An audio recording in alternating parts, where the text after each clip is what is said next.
अच्छे लोगों की मृत्यु जल्दी क्यों हो जाती है? गरुड़ पुराण में श्री कृष्ण ने बताए रहस्य। मित्रों, यह एक सवाल है कि अच्छे लोगों की मृत्यु जल्दी क्यों हो जाती है। अक्सर यह देखा जाता है कि अच्छे से और धर्म से चलने वाले लोगों की मृत्यु अक्सर जल्दी ही हो जाती है। शास्त्रों में तो बताया गया है कि कलयुग में लोगों की उम्र 30 साल ही रह जाएगी और कलयुग का अंत होते होते इंसान की औसतन उम्र 20 साल ही रह जाएगी। आपने यह भी सुना होगा कि भगवान अच्छे लोगों को जल्दी बुला लेते हैं।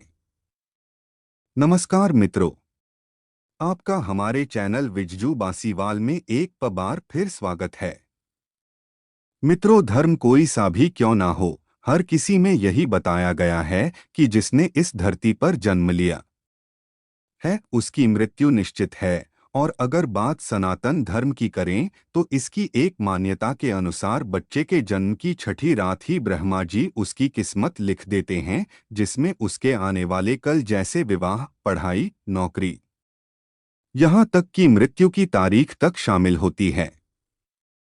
यह निर्णय तो भगवान ही करते हैं कि किसकी उम्र कितनी है। आपने यह कहावत भी जरूर सुनी होगी कि जितनी चाबी भरी राम ने उतना चले खिलौना। दोस्तों, इस कहावत में साफ है कि किसकी मृत्यु कब होनी है, यह तो भगवान ही तय करते हैं। वैसे तो अच्छे लोगों की मृत्यु जल्दी हो जाने के पीछे कई कारण हैं, लेकिन पहला कारण समझने के लिए आपको यह जानना होगा कि हम जो कुछ भी इस जन्म में करते हैं उसका जवाब हमें ऊपर यमराज को देना होता है। अगर उसके पाप का पलड़ा भारी होता है तो उसे नर्क में यातनाएं काटनी पड़ती हैं, और अगर पुण्य का पलड़ा भारी हो तो उसे स्वर्ग का सुख मिलता है। और यही चक्र कई युगों तक चलता रहता है, जब तक उसे मोक्ष की प्राप्ति नहीं हो जाती। इस मृत्युलोक में हर कोई अपने किए की सजा ही भुगतने के लिए आता है। कोई आत्मा इंसान बनती है तो कोई जानवर के शरीर में प्रवेश करती है, ये उसके संचित कर्मों के आधार पर ही तय होता है। इसके अलावा उसे जन्म देने वाले माता पिता के संस्कार भी उसके अंदर आते हैं। इसके बाद वो जो कर्म करेगा उसके हिसाब से उसे पुण्यात्मा या फिर दुरात्मा कहा जाता है। अब यही पुण्य आपकी मृत्यु की तारीख को भी बदल देते हैं। जिस तरह से एक जज जेल में रहने वाले कैदी के व्यवहार को देख उसकी सजा कम कर देता है, ठीक उसी तरह भगवान भी देखते हैं कि इंसान मृत्युलोक में जाने के बाद अच्छे कर्म कर रहा है और उसे अपने किए की सजा मिल चुकी है। और जब उन्हें लगता है कि अब उसे मृत्युलोक में नहीं रहना चाहिए, तब वो उसे बुला लेते हैं।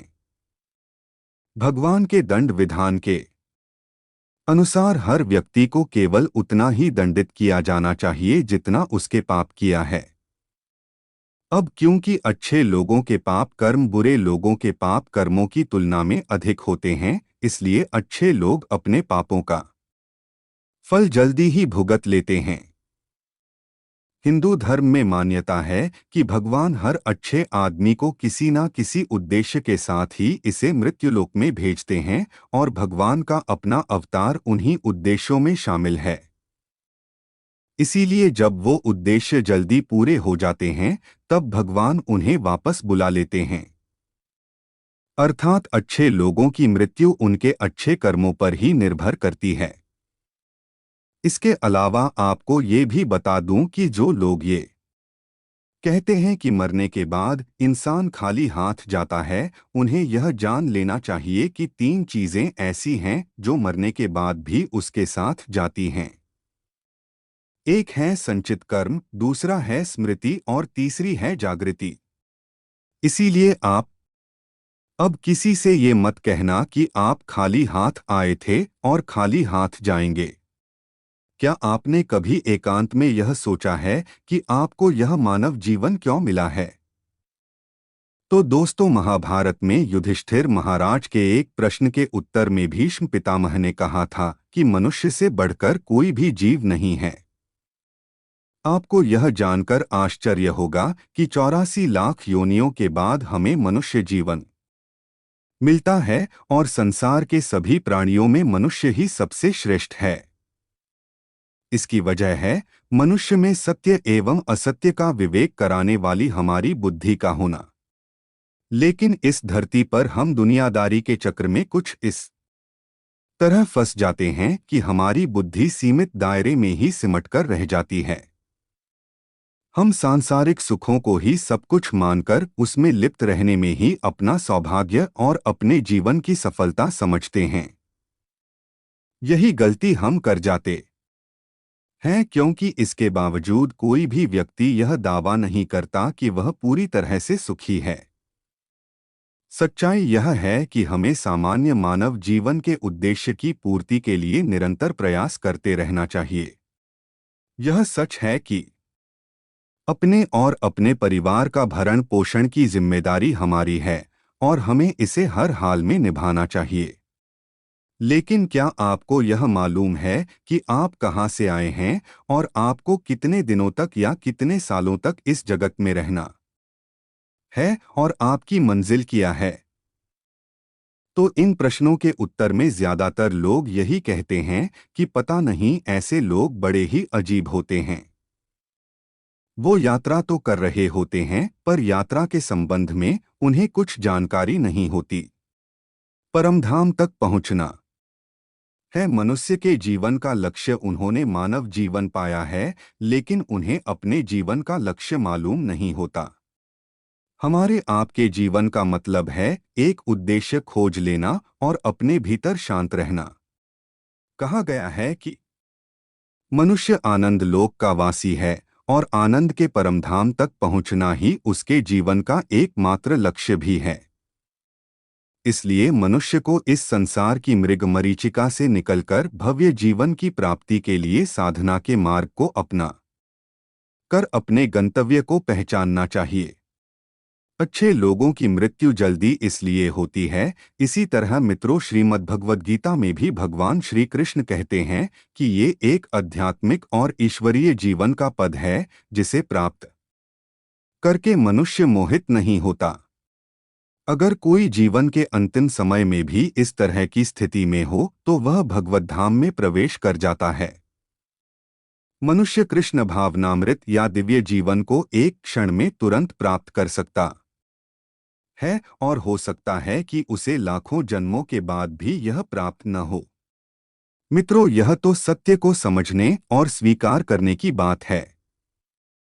भगवत गीता कहती है कि वास्तविक जीवन का शुभारंभ इस बौद्धिक जीवन के पूरे होने पर होता है।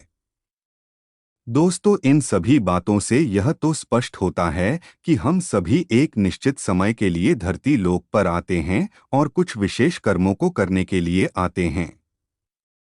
जब हमारे कर्म पूरे हो जाते हैं और इस जीवन के लक्ष्य प्राप्त हो जाते हैं तो प्रभु हमें परलोक में एक सहज जगह प्रदान करते हैं। भगवान कृष्ण और अन्य कहते हैं कि वास्तविक जीवन तब शुरू होता है जब यह भौतिक जीवन समाप्त हो जाता है। मित्रों, जो लोग सदाचारी होते हैं और जीवन में अच्छे कर्म किए होते हैं वे वास्तव में विशेष होते हैं। जब उनकी मृत्यु का समय निर्धारित हो तो दोस्तों उनको इस दुनिया को छोड़कर आगे की यात्रा जारी रखनी होती है। तो मित्रों, आशा करता हूं कि यह वीडियो आपको अच्छी लगी होगी। अगर आपको ऐसी वीडियो देखना पसंद है तो आप हमारे चैनल को सब्सक्राइब करें ताकि ऐसी वीडियो आपको सबसे पहले देखने को मिले। और आपका कीमती समय देने के लिए दिल से धन्यवाद।